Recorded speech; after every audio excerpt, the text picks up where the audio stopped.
नमो ज्ञानेश्वरा नमो ज्ञानेश्वरा। निवृत्ती उदारा सोपानदेवा। मुक्ताबाई नमो त्रिभुवन पावनी। आद्यत्रय जननी देवांची जयांचे केली आ स्मरण। होय सकळ विद्यांचे अधिकरण। तेचे वंदो श्रीचरण श्री गुरूंचे ते नमस्कारोनी आता। दैवी हेषा गुणमयी मम माया दुरत्यया। मामेव ये प्रपद्यन्ते माया मेतां तरन्ति ते। जेथ प्रपंचाची वळणे कर्मांची ओभाने। वरी तरताती ओसाने सुखदुःखांची। कैवल्य साम्राज्य चक्रवर्ती विश्वमौली ज्ञानोबाराय सकल ब्रह्मनिष्ठ गुरुजनांच्या परमकृपेने श्री भगवती ज्ञानेश्वरीच्या 7व्या अध्यायाचा विचार आपण करत आहोत। सर्व प्रकारचे जीव हे परमात्मा स्वरूपाचे अंश आहे, परंतु सच्चिदानंद परब्रह्म स्वरूप असतानाही जीवाला मत स्वरूपाची ओळख होत नाही। ते माझे अंश असतानाही माझ्याशी एकरूप होत नाही। याचं काय कारण? याचं पहिलं कारण आहे माया योगी जीव दशे आले। माया नावाची उपाधी तिच्याशी तादात्म्य केल्यामुळे परब्रह्म स्वरूप असतानाही जेवढ्या भागामध्ये अविद्येचा मायेचा उपाधी लागला त्या चैतन्याला जीवदशा प्राप्त होते। ज्याप्रमाणे महाकाशाला घट नावाची उपाधी लागली की त्या व्यापक असणाऱ्या आकाशाला संकुचित भाव प्राप्त होतो आणि तेवढ्या त्या आकाशाला आपण घटाकाश असं म्हणतो। तसं सर्व व्यापक चैतन्याला अंतकरणाचा उपाधी लागला की अंतकरणामध्ये पडलेल्या चैतन्याच्या आभासाला चिदाभास किंवा जीव असं म्हणतात। माया योगे जीव दशे आले म्हणून मत्स्वरूप असतानाही माझीची मी नवती, माझीची मज ओळखते आणि मग देहाच्या ठिकाणी अहंता, देहसंबंधी पदार्थांच्या ठिकाणी ममता, यामुळे ते विषय अंधतेला प्राप्त होतात। जीवाला जर वस्तू जशी आहे तशी नाही कळाली की त्याला ती अन्यथा रूपाने किंवा भ्रमरूपाने कळत असते। जसं की व्यवहारातलं आपण कायमचं उदाहरण पाहतो। जर आपल्याला दोरी दोरी रूपाने कळाली तर ठीक आहे, पण दोरी दोरी रूपाने कळाली नाही तर दोरीच्या अज्ञानामुळे दोरीवर आपल्याला जसा सर्पाचा भ्रम व्हावा आणि सर्पालाच खरं मानून बसावं, तसं जीवाला आपल्या मूळ स्वरूपाचा परिचय न झाल्यामुळे लहान मुलगा बघा एखादा पाण्यामध्ये पाहतो, हे पाण्यामध्ये पाहिल्यानंतर त्या प्रतिबिंबाला तो आपलं खरं स्वरूप मानतो। तसं जीवाला स्वतःच्या स्वरूपाचा परिचय न झाल्यामुळे पंचभौतिक असणाऱ्या देहाला तो अहंतेनं मी म्हणतो आणि या देहसंबंधी सगळ्या पदार्थाला ममता माझे आहे असं म्हणतो। आणि मग तो कशाला माझं म्हणेल हे काही सांगता येत नाही। कोणत्याही पदार्थाला माझं म्हणतो। ममता मनुष्याच्या सुखदुःखाला कारण असते। एक जुन्या कीर्तनकारांच्या मुखातून दृष्टांत ऐकला। एक मनुष्य रेल्वेने प्रवास करत होता। प्रवास करता करता एक चांगल्या प्रकारच्या आकाराची पेटी एका शिटाखाली विसरून राहिली। चांगल्या प्रकारचं कुलूप लावलेलं होतं, दिसायला सुंदर होते, पण जेव्हा ती रेल्वे शेवटच्या स्थानकावर थांबली तर त्या पेटीला माझं म्हणणारा तिचं कोणीच मालक नव्हता। आता जिला कोणी मालकच नाही, सुंदर आकाराची पेटी पाहिल्यानंतर या व्यक्तीच्या मनामध्ये मोह निर्माण झाला आणि ज्या अर्थी याला कोणी उचलणारं नाही, आपण उचललं तर काय हरकत आहे। त्याने ती पेटी स्वतः उचलली, स्थानकाच्या खाली रिकाम्यापणाने तो उतरला। मग आता ते कळतं बरं, जर पेटी फार वजनदार असेल तर माणूसही तेवढा वजनदार असला पाहिजे, कारण ते कपड्यावरून कळतं। म्हणजे हातामध्ये बॅग चांगली आहे आणि कपडे मळालेले आहे आणि ते पोलिसांच्या नजरेतून सुटेल कसं? त्यांनी ते विचारलं, म्हणे पेटी कोणाची आहे? म्हणे माझीच आहे। कपड्यावरून तर वाटत नाही, तुझे तर भिकाऱ्यासारखे कपडे आहे आणि एवढी मौल्यवान पेटी तुझी असू शकत नाही। तुझीच असेल तर उघडून दाखव। चावीच नव्हती त्याच्याकडे। पोलिसांनी ती पेटी खाली ठेवायला लावली आणि जेव्हा तिचं कुलूप तोडलं त्या सुंदर पेटीमध्ये प्रेत पुरलेलं होतं। आता हा किती जरी म्हटला की तो खून मी केलेला नाही तर याला तुरुंगात जावं लागतं का? पेटीला माझं म्हटला होता म्हणून। म्हणजे ममता मनुष्याच्या बंधनाला कारण असते। अहंता ममता इथे दुःखास्पदे द्वे। आणि आपण कशाला माझं म्हणतो? प्रमाण देतोय आपण। देह हे काळाचे, धन कुबेराचे. पण व्यवहार करताना काय म्हणतो? धन माझं आहे, नेता येत नाही हा भाग वेगळा आहे. बरं कल्पना करा, समजा जीवाला नेता आलं असतं, इथे कमवलेलं धन जर त्याला वरती नेता आलं असतं तर बापरे बाप, कमीत कमी 10-15 ट्रक तरी त्याने गोळा केले असते इथून वरती नेण्याकरता. पण नेता येत नाही, हे दुर्दैव आहे. देहसुद्धा काळाचा आहे आणि सगळं जगतातलं धन कुबेराचं आहे. फक्त आपल्याला व्यवहाराकरता दिलेला आहे, पण आपण त्याला माझं म्हणतो.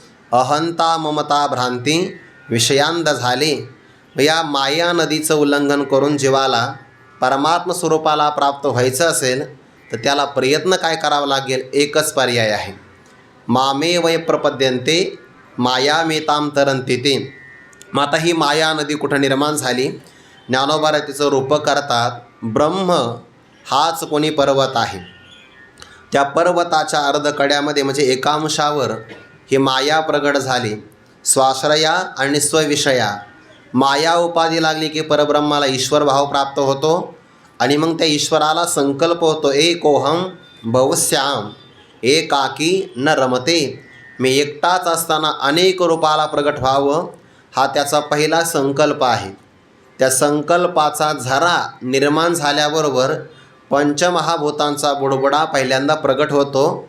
मग उपनिषदातलं प्रमाण आहे, तस्मात् वा एतस्मात् आत्मनः आकाशसंभूतः.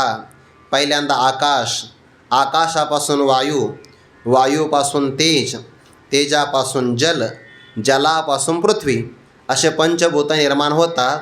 पण हे वेगवेगळे असतात, त्यालाच अपंचीकृत पंचमहाभूत म्हणतात. आणि हे परस्परामध्ये मिसळले, त्याचंही प्रमाण ठरलेलं आहे. पुन्हा त्याला पंचीकरण म्हणतात. पंचीकरण पंचमहाभूतांचं झालं की मग ब्रह्मांड तयार होतं.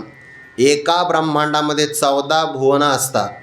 अतल, वेतल, सोतल, तलातल, रसातल, महातल आणि पाताळ. हे खाली असणारे 7 लोक आहे.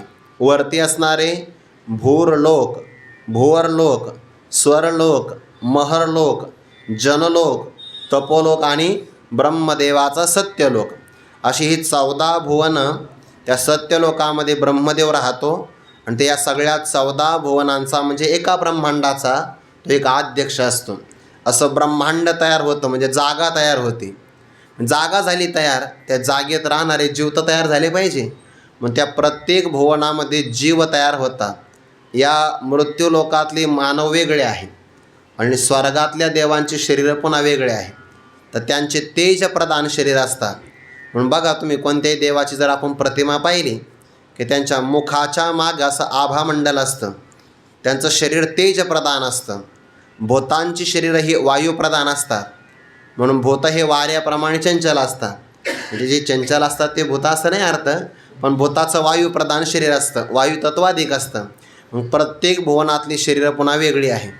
म्हणजे स्थान तयार झालं, राहणारे जीव तयार झाले. त्या जीवाला तयार राहण्याकरता काही भोग्य पदार्थ लागतात, म्हणून अन्नादिकांची सुद्धा उत्पत्ती होते आणि सगळं एका संकल्पात निर्माण होतं. पण जे सवेची महाभूतांचा बुडबुडा साना आला, या सृष्टीचा पुन्हा विस्तार व्हावा या ओघाने आणि सत्य त्रेता द्वापार कली या कालगतीच्या योगाने ही नदी कर्ममार्गाचा प्रवृत्तीचा तट आहे आणि मोक्ष मार्गाचा निवृत्तीचा तट आहे. पण हे दोन्ही मायेमध्येच आहे बरं.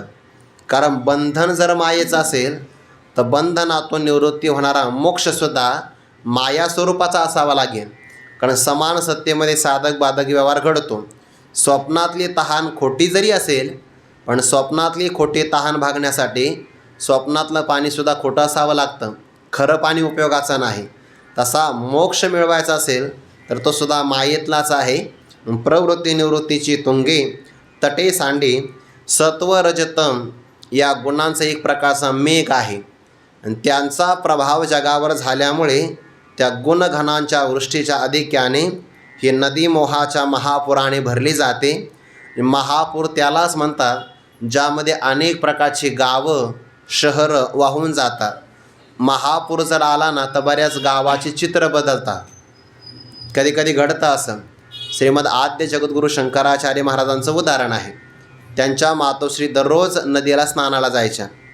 वय झालं पण नियम काही बदलला नाही. एके दिवशी स्नानाला गेल्यानं उशीर झाला तर तीव्र उन्हामुळे चक्कर आली, तिथंच कोसळून पाडल्या.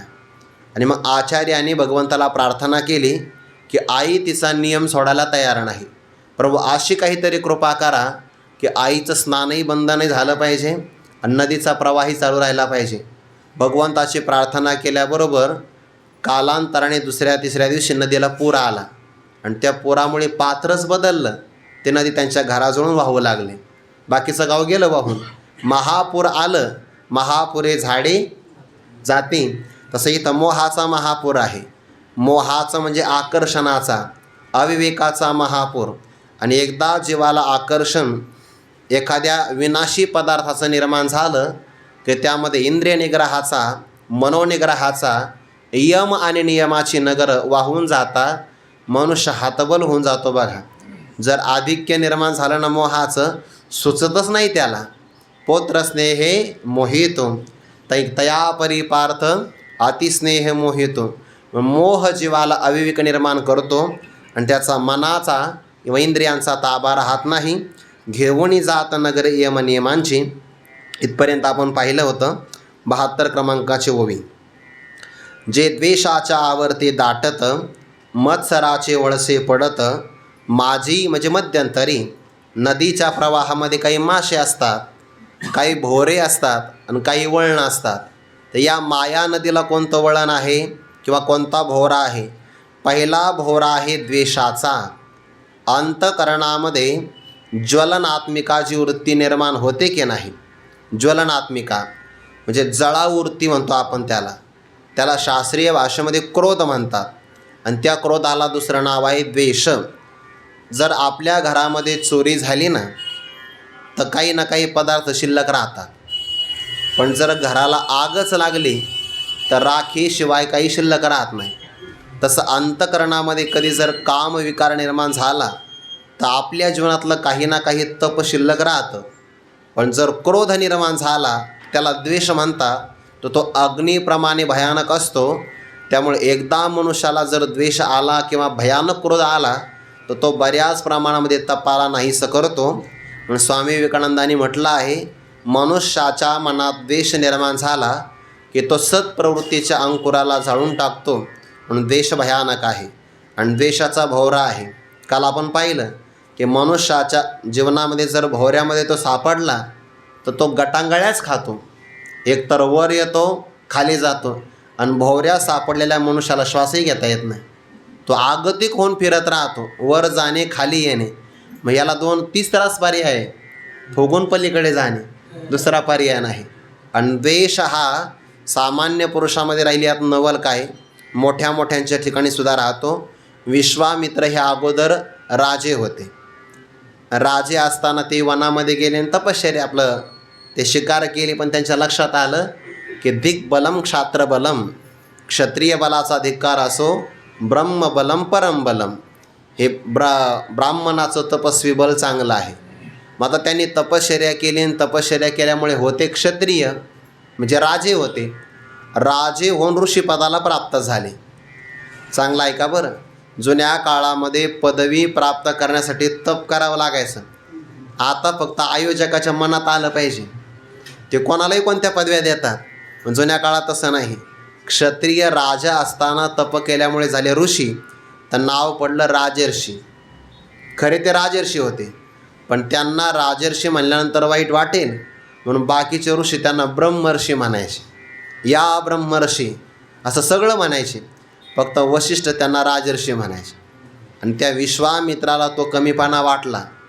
मग आता सगळे लोक आपल्याला ब्रह्मर्षी म्हणतात आणि एवढे एकच एक ते आपल्याला राजर्षी म्हणतात. द्वेष निर्माण झाला. त्या द्वेषाच्या काळामध्ये त्यांनी वशिष्ठांचे 100 पुत्र मारून टाकले. वशिष्ठांनी द्वेष नाही केला. परिणाम काय झाला, एके दिवशी झाडावर जाऊन बसले. विश्वामित्रा झाडावर मोठा पाषाण घेऊन, आणि झाडाच्या खाली वशिष्ठ आपल्या पत्नीसोबत बसले. आणि पत्नी त्यांना आकाशाचं सौंदर्य दाखवू लागली. म्हणे आकाशामध्ये बघा ना, म्हणे किती नक्षत्र तारका चमकतात. त्यातला एक तारा पाहिला आणि तिथून वशिष्ठ काय म्हटले, या ताऱ्याचं तेज माझ्या विश्वामित्राच्या तपाच्या तेजासारखं आहे. त्यांनी ते ऐकलं. ते म्हणे, बाप रे बाप, मी ज्यांची मुलं मारली, मी ज्यांचा द्वेष करतो, त्यांच्या मनामध्ये माझ्याविषयी एवढा आदर आहे. पाषाणदीला टाकून मारण्याच्या तयारीत होते आणि चरणाला नमस्कार घातला. द्वेष एवढा घातक असतो की काय काय करायला लावेल काही सांगता येत नाही. द्वेषाचा भोवरा आहे. जे द्वेषाच्या आवर्ती म्हणजे भोवरा, या जगतातली ही माया नदी द्वेषाच्या भोवऱ्याने फार दाटलेली आहे. आणि इच्छिल्या सांगडे इंद्रिय आमिष न जोडे, ऐसा जो डाव पडे तोची द्वेष. द्वेषाची व्याख्या ज्ञानोबारे पुढे 13व्या अध्यायामध्ये सांगतात. इच्छा केल्याबरोबर आपल्या इंद्रियाला इच्छित विषय न मिळाल्यानंतर आपल्या मनामध्ये जो डंख, दंश किंवा डाव पडतो की नाही, त्याला द्वेष म्हणतात. द्वेष विनाकारण येत नसतो. द्वेषामध्ये इच्छाची अपूर्ती असते. इच्छा अपूर्ण राहिली की मनुष्याला राग येतो. बघा, अहो साधा आहे. साधा एखादा मनुष्य पंक्तीला जर बसला आणि त्याची इच्छा असते काय, शेवटची का होईना रसाची वाढ यावी, अशी एक इच्छा असते त्याची.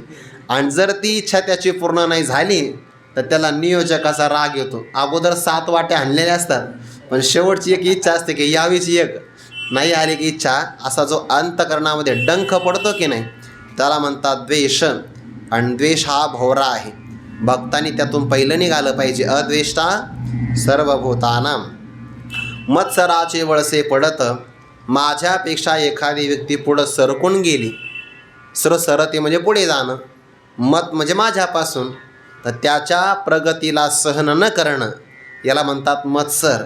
आणि मत्सर हा स्पर्धेचा आहे. बरं, वर्तमान काळामध्ये विद्यार्थ्यांच्या जीवनामध्ये स्पर्धा खूप आहे. बघा, तुम्ही बघा मोठ्या मोठ्या परीक्षा दिल्या जातात ना, मत्सर एवढा घातक आहे की आईवडिलांना सुद्धा आपल्या मुलाचं यश दिसत नाही. बघा, एखादा मुलगा असतो 95% मार्क मिळवतो आणि एखादा विद्यार्थी 94 पॉईंट काहीतरी मार्क मिळवतो. उगाच 2-3 मार्काचा फरक असतो, पण त्याचा द्वितीय क्रमांक येतो आणि 95% वाल्यांचा पहिला क्रमांक येतो. आता वर्गात जर 100 असेल तर कोणाचा तरी पहिला येईलच ना, आणि कोणाचा तरी दुसरा येणारच आहे.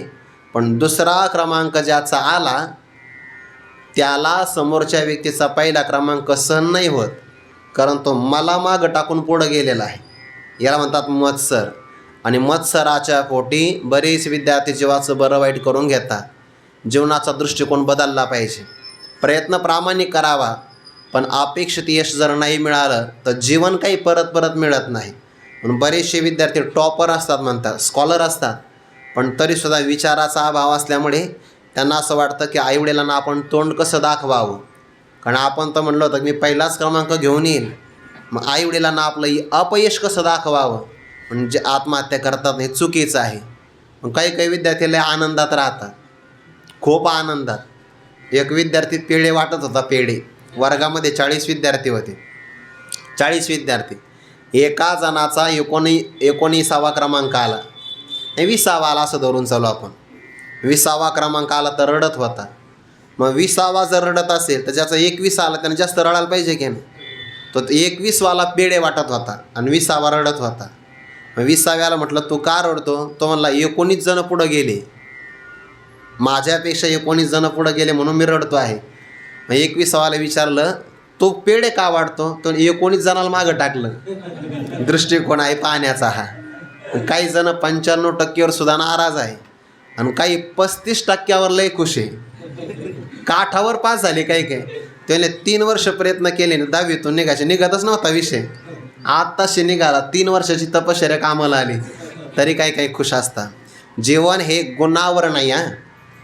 जीवन हे परीक्षेच्या गुणावर नाही.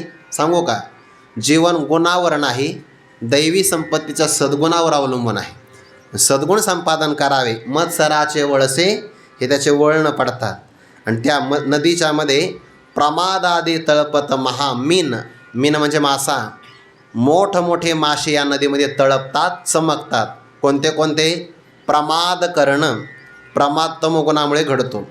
जाणून बुजून चूक करणं याला प्रमाद म्हणतात. प्रमाद, हे प्रमाद कोणी केला होता. भगवंताच्या मुलाने केला. बघा, द्वारकेमध्ये सगळी अनुकूलता होती, सगळी श्रीमंती आहे आणि यादव कोणालाही आटोपत नव्हते.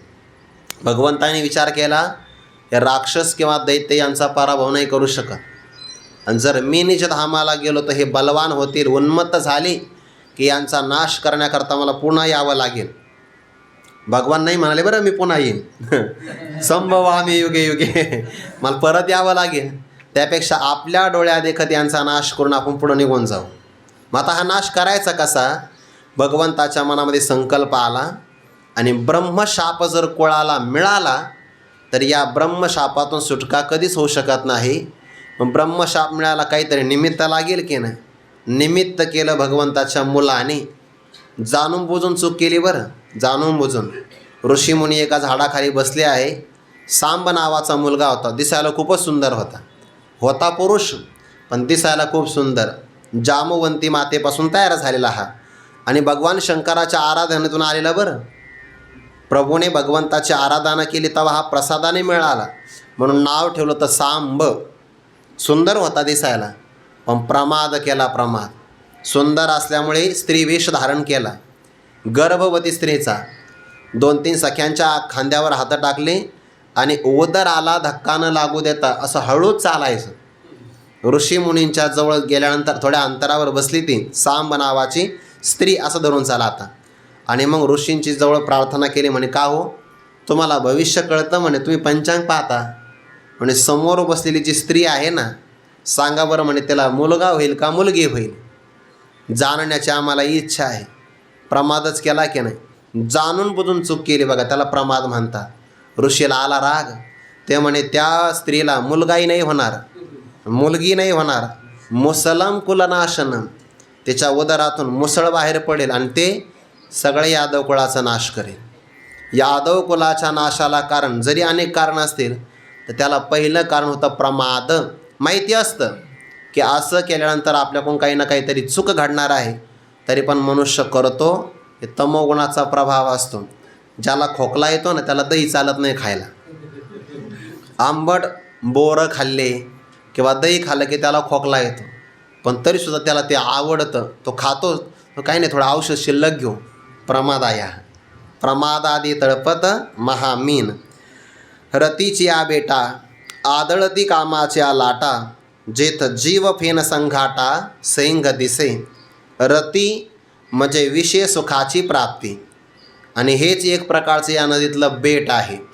म्हणून जीवाची उत्पत्ती सांगत असताना ग्राम्य धर्मनिमित्तक आनंदापासून जीव निर्माण होतात, त्यानंतर विषयाच्या आनंदाने आयुष्यभर जगतात, आणि सुषुप्तीमध्ये असणारा जो आवृत्त आनंद आहे ना, त्या आनंदामध्ये लीन होतात.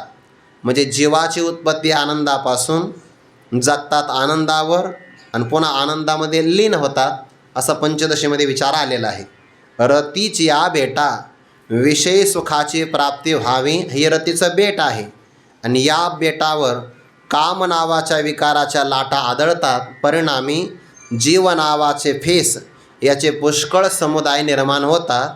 जीवाची उत्पत्ती होत असताना ग्राम्य धर्मक आनंदापासून जीव निर्माण होतात, हा ओवीचा भाव. अहंकाराची या चळिया, वरी मदत्रयाची या उकळिया, जेथ विषयोर्मीच्या आकळिया उल्लाळ घेते. अहंकार 3 प्रकारचा आहे.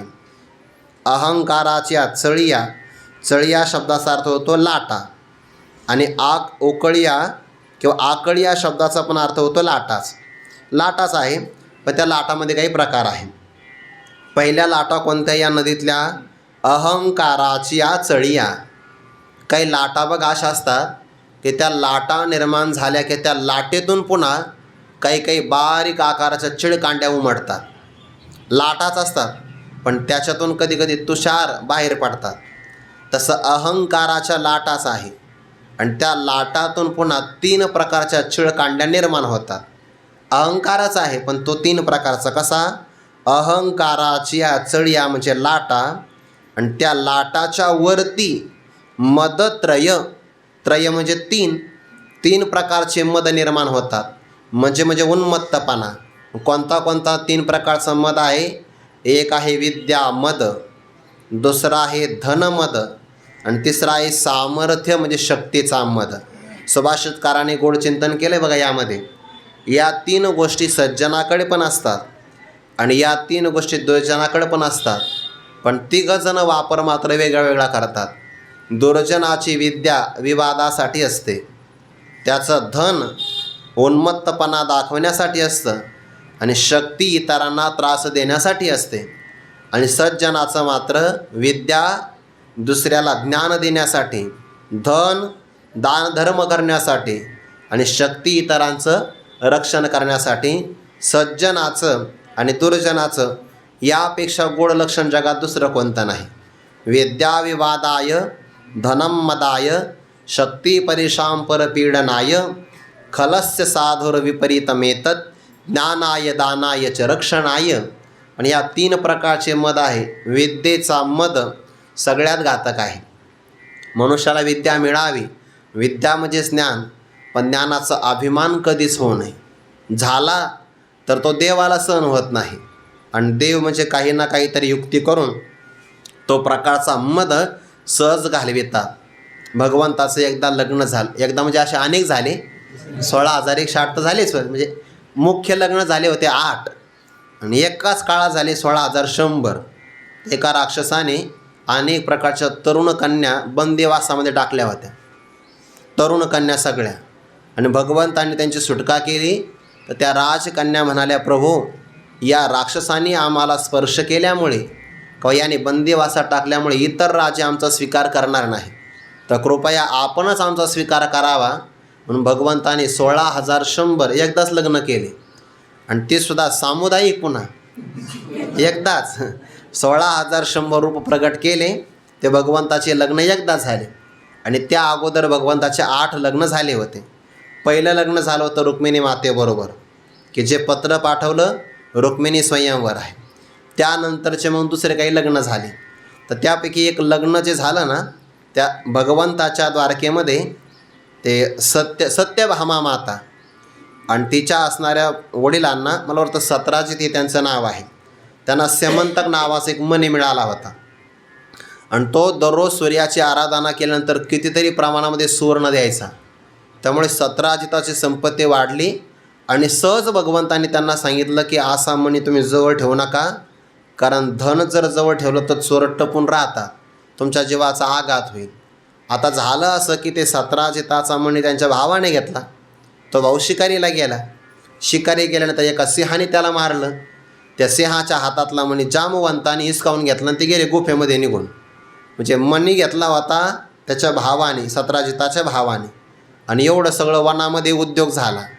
आणि भगवंताने सावध केल्यामुळे आळ आला भगवंतावर की भगवंताला आमची प्रगती सहन नाही झाली आणि भगवंताने आमचा मणी लंपास केला. ते म्हणे, अरे द्वारका सोन्याची आहे, मला घेणं काय आहे, पण मण्याचा आळ आला. मग तर आरोप आला तर आरोपातून सुटका झाली पाहिजे. मग भगवान म्हणाले, मणी शोध आणल्याशिवाय मी गप्प राहणार नाही. स्यमंतक नावाचा मणी शोधायला गेले तर त्या सत्राजिताच्या भावाची पाऊल वाट पाहिली. तिथं त्याचा देह सापडला. तिथून पुढे गेले तर सिंहाचे ठसे उमटले. तिथून मग गुंफेत गेले तर त्या गुंफेमध्ये त्या स्यमंतक नावाच्या मण्याचा प्रकाश पडला आणि तिथं राहत होते जामवंत, त्यांची मुलगी जामू होती आणि ती कन्या त्या मण्यासोबत खेळत होती. आणि ते मणी भगवंताने घेतला तर ती कन्या ओरडली. ते जामवंत धावत आले म्हणजे माझ्या मुलीला त्रास देतो, हिंमत असेल तर युद्ध खेळ. भगवान चालू द्या युद्ध. आणि युद्धाला सुरुवात झाली तर कुस्ती युद्ध सुरू झालं. शेवटी जामवंत थकले आणि ते म्हणाले, खरं सांगा नेमके तुम्ही कोण आहात? म्हणजे का बरं? म्हणे जगामध्ये प्रभू रामचंद्राशिवाय मला कुस्तीमध्ये कोणीच पराभूत करू शकत नाही. मला तेव्हाच वाटलं होतं त्रेतायुगामध्ये भगवंताबरोबर कुस्ती खेळावी, पण भगवान म्हणे नाही नाही, मर्यादा पुरुषोत्तम प्रभू रामचंद्राचा अवतार आहे आणि काही मर्यादा आहे माझ्यावर. मी असं कोणाही सोबत कुस्ती खेळायला होतं कसं व्हायचं म्हणे, त्यामुळे मला कुस्ती नाही खेळता येणार. जामवंत म्हणले, माझी तेव्हा इच्छा अपूर्ण राहिली आणि ज्या अर्थी माझा आता पराभव झाला, खरं सांगा म्हणे तुम्ही कोण आहात? मग भगवंताने आपलं रूप प्रगट केलं की जो राम तोच हा श्रीकृष्ण आहे. ते प्रगट झाले म्हणजे, प्रभू तुमचं दर्शन या युगामध्ये मला झालं, आता माझी एवढी इच्छा आहे की माझी कन्या आहे त्या कन्याचा स्वीकार करा. आता जामवंत होते अस्वल, कन्या चांगली होती. मग आता ते लग्न भगवंताचं ठरलं की नाही, वेळ नव्हता मेसेज पाठवायला सुद्धा नातेवाईकाला. आता हल्लीच्या काळात नाही का सोशल मीडियावर पत्रिका पाठवल्या जातात, मग काय काय वाक्य वापरतात. हल्लीच्या धकाधकीच्या काळात विज्ञान युगामध्ये प्रत्यक्ष पोहोचणं शक्य नाही, मग ही पत्रिका हेच आग्रहाचं निमंत्रण धरून अगत्य करावं, अशा पत्रिका असतात की नाही. आणि मलाही येतात काही काही पत्रिका म्हणून सांगितलं तुम्हाला. मग तेवढा वेळ भगवंताकडे नव्हता. मग लग्न तर ठरलं आता. आणि मग जामवंत हे अस्वल असल्यामुळे अस्वलातली सगळी परिवारातले लग्नाला तिथं प्राणी मात्र जमा झाले. नारद आकाशमार्गाने चालले होते. ते म्हणले, प्रभूचं लग्न आहे तर चला लग्नाला. नशेनं का आमंत्रण, पण देवाचं लग्न आहे ना, जायला काय हरकत आहे. नारदजी लग्नाला आले आणि भगवान लयच आनंदात होते. भगवान म्हणले, नारदजी तुम्हाला आमच्या लग्नाचा आनंद झाला का? म्हणे हो. एक काम करा ना, लग्न आमचं होतं, तुम्ही थोडं भजन करा. म्हणजे लग्नात, आणि त्याला काय हरकत आहे, आताचे कलाकार नाही का करत, हा तसंच करा ना म्हणे लग्नामध्ये भजन करायचं. नारदजी म्हणले, प्रभू मनातल्या मनात लग्न तुमचं आहे आणि भजन आम्हाला करायला सांगतात, काही वाटलं तर पाहिजे. नारदजी म्हणले, प्रभू अधिक मासे घासा थोडा खराब झाला आहे, मी काही आज भजन करणार नाही. म्हणले तुम्ही भजन करणार नाही हरकत नाही, तुमचा विना तर द्या. आणि मग लग्नाला जे अस्वल आले होते, त्या एका अस्वलाच्या हातामध्ये भगवंताने विना दिला. नारदांना थोडा गायन कलेचा अभिमान झाला होता, विद्येचा.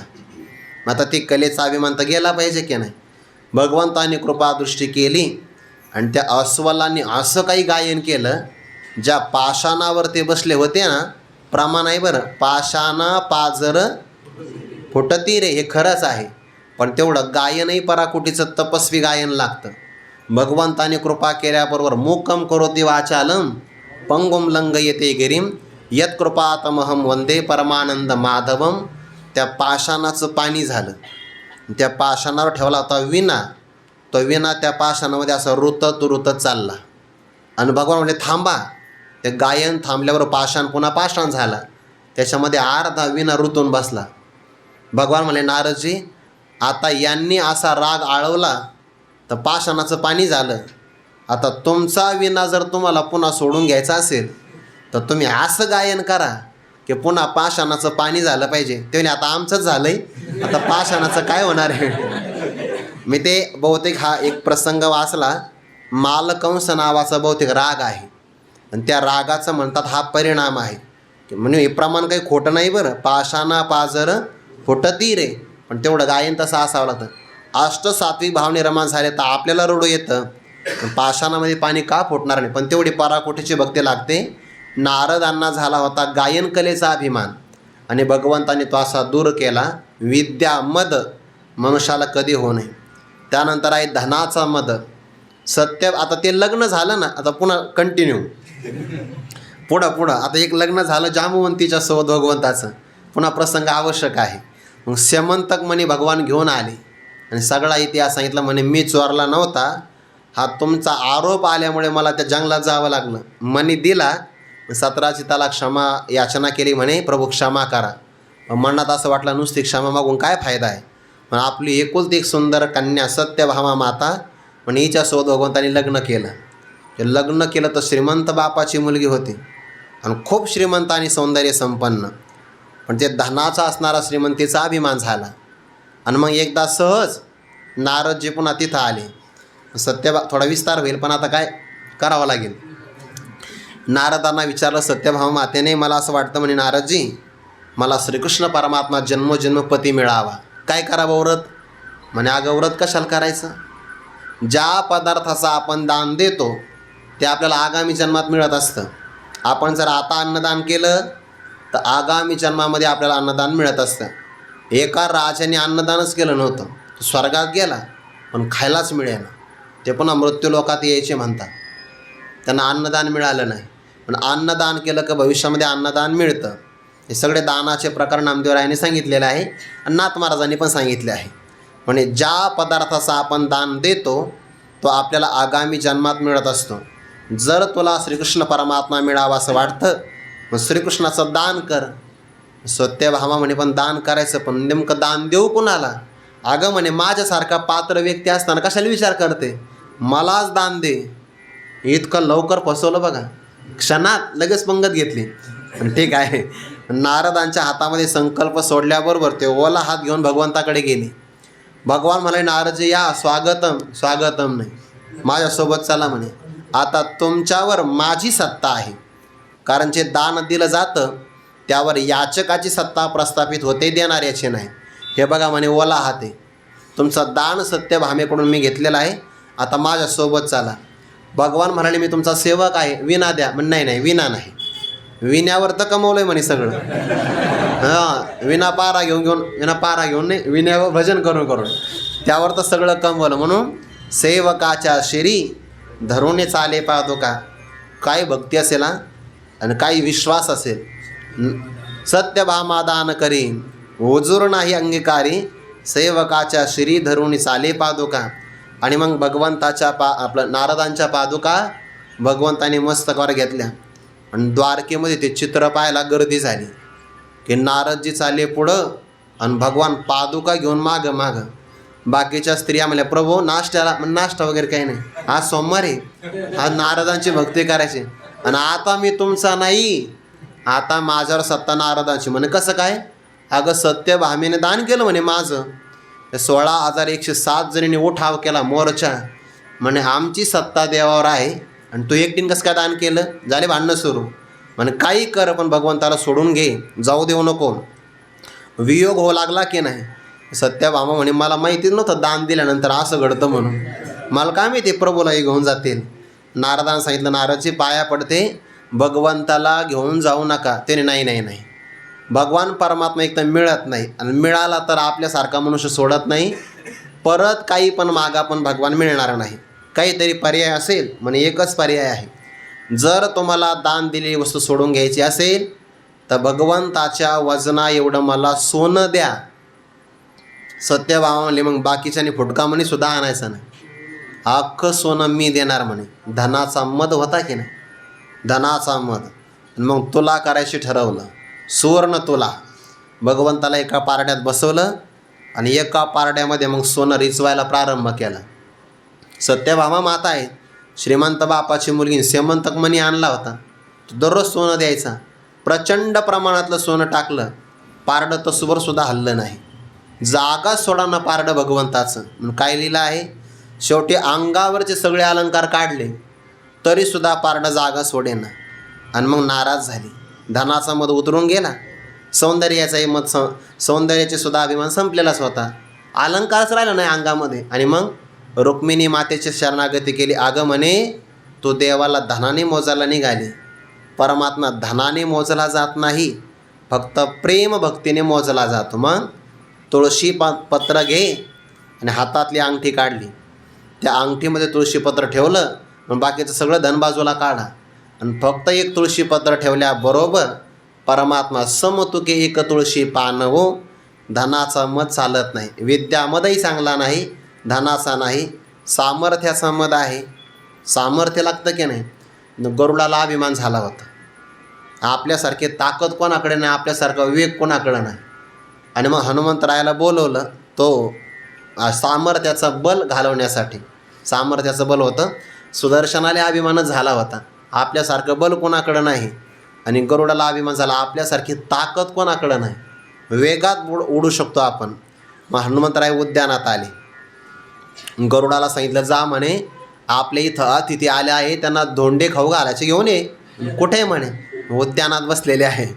तिथं गेले ते गरुडाला झाला होता अभिमान झाला. तर ते हनुमंताला म्हणे ए वानरा, तुला म्हणे बोलवलं आहे आमच्या मालकाने.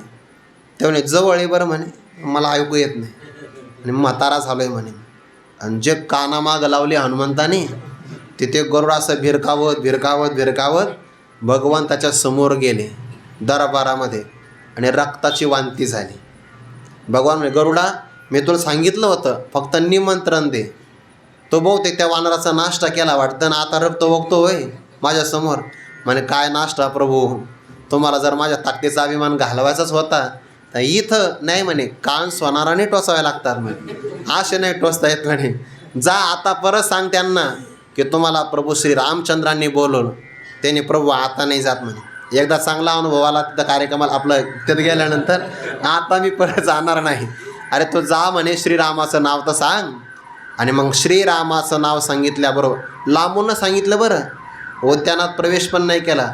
प्रवेशद्वारापासून अहो तुम्हाला प्रभू रामचंद्रांनी बोलवलं, जा म्हणे तुम्ही पुढं आलोच मी.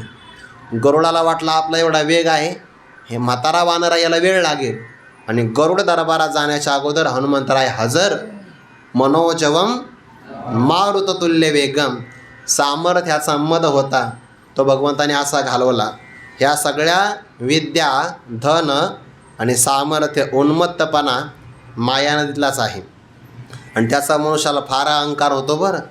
तुम्ही बघा ना, विद्या अल्पपरी गर्व शिरोमणी.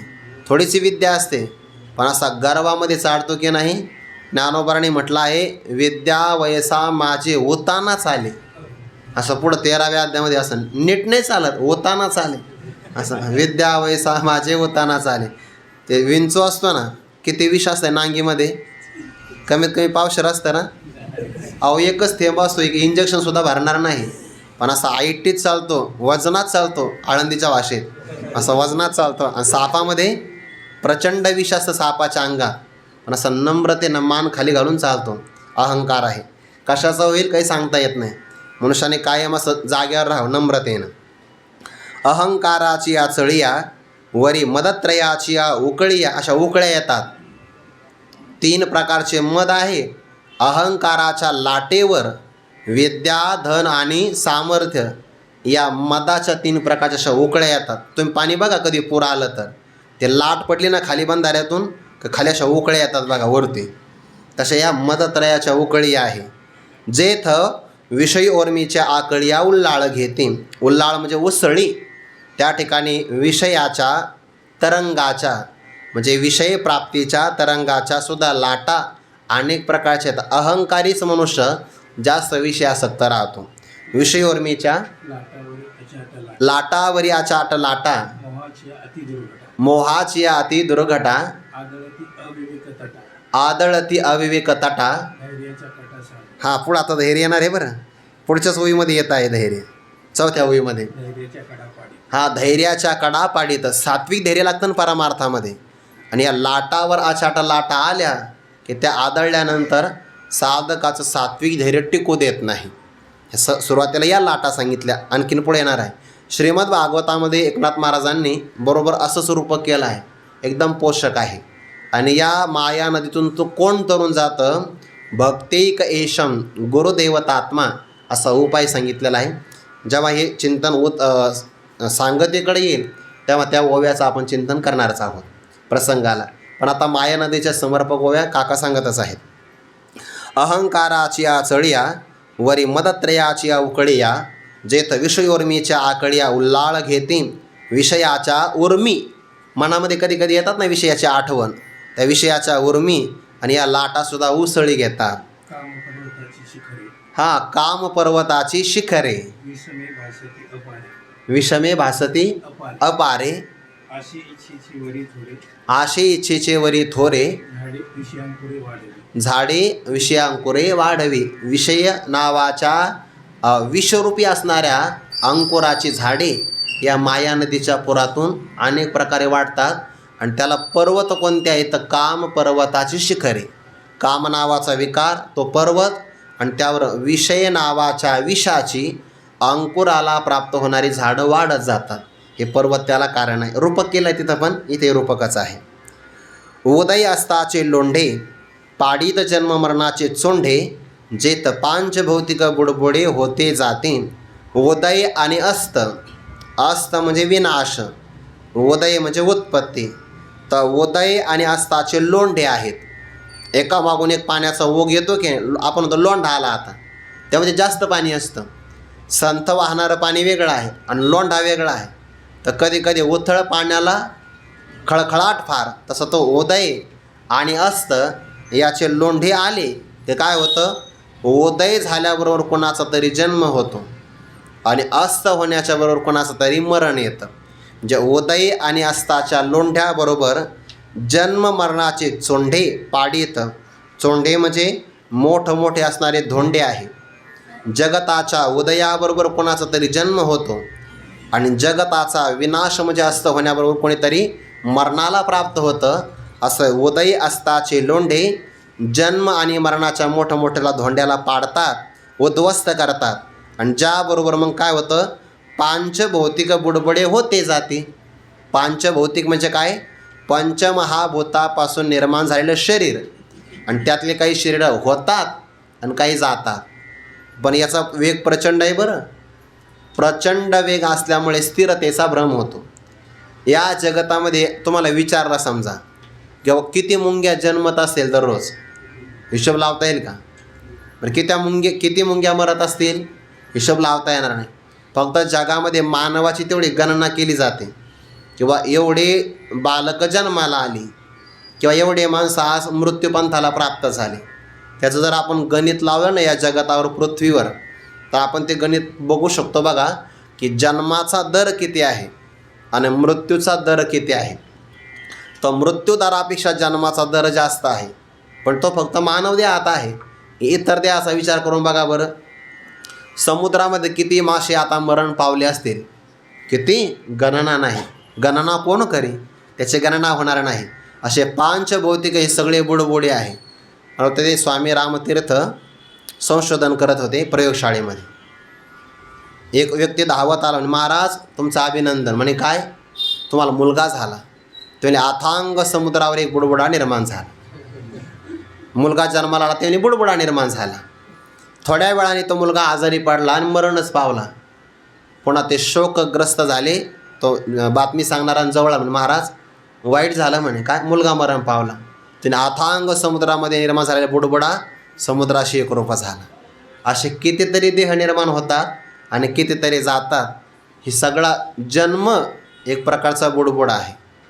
काचेचं भांडं तरी समजा टिकण्याकरता काहीतरी दक्षता घ्यावी लागते, पण हा मानवी देहाचा बुडबुडा संपायला काही वेळ लागतो. आणि तरी माणसं तोऱ्यात चालतात की नाही. पांचभौतिक बुडबुडे कितीतरी होतात, कितीतरी जातात. समोह विभ्रम मासे, या माया नदीतले मासे सांगितले पुढं.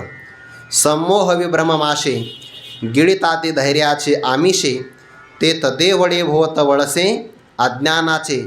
समोह शब्दाचा अर्थ आहे अत्यंत मोह. जास्त प्रमाणातला मोह म्हणतात त्याला, किंवा त्याला अविवेक म्हणतात. तो समोह आहे. आणि विभ्रम शब्दाचा अर्थ होतो विशेष भ्रम, की ज्याला भ्रांती म्हणतात. अविवेक म्हणजे निवड न करणं, त्याला म्हणतात अविवेक किंवा समोह. मनुष्याला चांगलं काय आणि वाईट काय निवड नाही करता येत. करता आली तर विवेक शक्ती नसते, स्वीकार करता येत नाही. हा समोह आहे. आणि विभ्रम म्हणजे विशेष प्रकारचे भ्रांती, हे मासे आहे. आणि पाण्यातले जे मोठे मोठे मासे असतात ना, ते काही ना काही तरी गळाला लागलेले तुकडे खातात बघा. हे जे मासे पकडणारे असतात ना, ते धागा टाकतात बघा.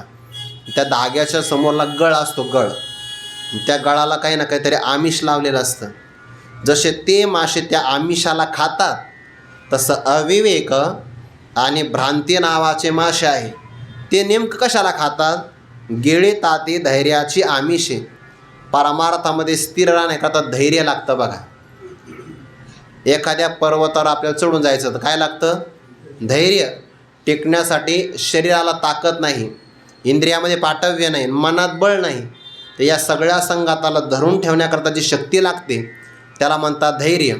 आणि परमार्थामध्ये सात्विक धैर्य जास्त लागतं. राजसी तामसी धैर्य बघा, काही काही माणसं निवांत झोपून राहतात. म्हणे का हो, तुम्ही एवढ्या काळापर्यंत झोपून राहिले, एवढं झोपण्यासाठी तुमच्याकडे बळ कुठून आलं, तामस धैर्य. तामस धैर्यातल्या माणसाला तो शरीरात धरून ठेवतो विश्रांतीसाठी. राजसी धैर्य असेल तर माणसं बघा मोठे मोठे व्यापार करतात. धैर्य असतं त्यांच्याकडे, आज नुकसान झालं तर उद्या फायदा होईल, म्हणजे मोठे मोठी गुंतवणूक करतात. राजसी धैर्य आहे. आणि परमार्थामध्ये लागतं सात्विक धैर्य. सात्विक धैर्याचाच मनुष्य परमार्थामध्ये टिकू शकतो. पण हे अविवेक आणि विभ्रम नावाचे जे मासे ना या नदीतले, तर ते धैर्याच्या आमिषाला खाऊन टाकतात. ते संकल्प विकल्पाचे मीन जी, हा निंदेच्या सुसरी दारुण, ब्रह्मद्वेषाचे नक्रपूर्ण, वा सागरी जाण तळपते. नाथमार्गाने इथं लगेच बारकावा सांगितला आहे. ते ब्रह्मद्वेषाचा नक्र म्हणजे मगर आहे. संकल्प विकल्पाचे मासे आहे. पुढे निंदेच्या सुसरी म्हणजे मगरी आहे. हे सुसर वेगळी असते आणि मगर वेगळी असते. निंदा आहे, पुन्हा ब्रह्मद्वेषाचा नकर आहे. आणखीन सागरी पूर्ण माया, आपलं माया नावाचा सागर आहे आणि यावर पूर्ण रूपाने तळतात. हे मासे सात्विक धैर्याला टिकू देत नाही. म्हणून सात्विक धैर्य महत्त्वाचं आहे. धृत्य आधार येते मनप्राणेंद्रिय क्रिया योगेना विचारेण्या धृतिसा पार्थ सात्विकी. समोह विवर्माचे मासे धैर्याचे आमिषे गिळतात. ते तर देवडे भोवत वळसे अज्ञानाचे. देवडे म्हणजे मोठमोठे अज्ञानाचे वळसे भोवत. अज्ञानाचे मोठमोठे वळणं या माया नदीमध्ये आलेले आहे आणि त्या अज्ञानाच्या वळणामध्ये सापडला की जीव पुन्हा स्वरूपापर्यंत जातच नाही. देवडे भोवत वळसे अज्ञानाचे. पुढे आता एक गाळ सांगितला. गाळ भ्रांतीचेने खडोळे रेवले आस्थेचे अवगाळे. रजोगुणाचे खळाळे स्वर्ग गाजे. तमाचे धारसे वाढ सत्वाचे स्थिरपण जाड. किंबहुना हे द्वाड माया नदी. 3 गुणांचा संबंध घेतला आहे बरं. भ्रांतीचेने खडोळे. खडोळे म्हणजे गडूळ पाणी. भ्रांतीचा म्हणजे भ्रमाचं गडूळ पाणी आहे आणि या पाण्यामध्ये काय होतं, आस्थेचे अवगाळे रेवले. आस्था म्हणजे इच्छा, आशा, आणि त्या आशेच्या गाळामध्ये जीव असे रुतले जातात. बरं, गाळाचं एक वैशिष्ट्य आहे. गाळात जर मनुष्य फसला ना तर तो वर येण्याचा प्रयत्न करू लागला की जास्तच खोल जातो. तसं भ्रांतीचं गडूळ पाणी आहे आणि विषयांच्या आशा हा गाळ आहे. आणि या दलदलीमध्ये म्हणजे मनुष्याची जर आशा निर्माण झाली आणि त्याने आशा पूर्ण केली तर आशा पूर्ण नाही होत. आशेनं आशा वाढत जाते म्हणजे तो अधिक खोल जातो. रेवले आस्थेचे अवगाळे. आणि यानंतर आता 3 गुणाचा प्रभाव सांगता. रजोगुणामुळे स्वर्गप्राप्ती होते. तमोगुणाचा प्रवाह अत्यंत जड आहे तर अधोगती आहे. आणि सत्वाचा स्थिरपणासुद्धा खूप खोल आहे. फार काय सांगावं, माया नदी तरुण जायला फारच कठीण. तर या गुणांचा विचार आपण उद्या करू. पुंडलिक वरदारी विठ्ठल श्री ज्ञानदेव तुकाराम मौली ज्ञानेश्वर महाराज की जय. जगद्गुरु तुकाराम महाराज की जय. सद्गुरु जोग महाराज की जय.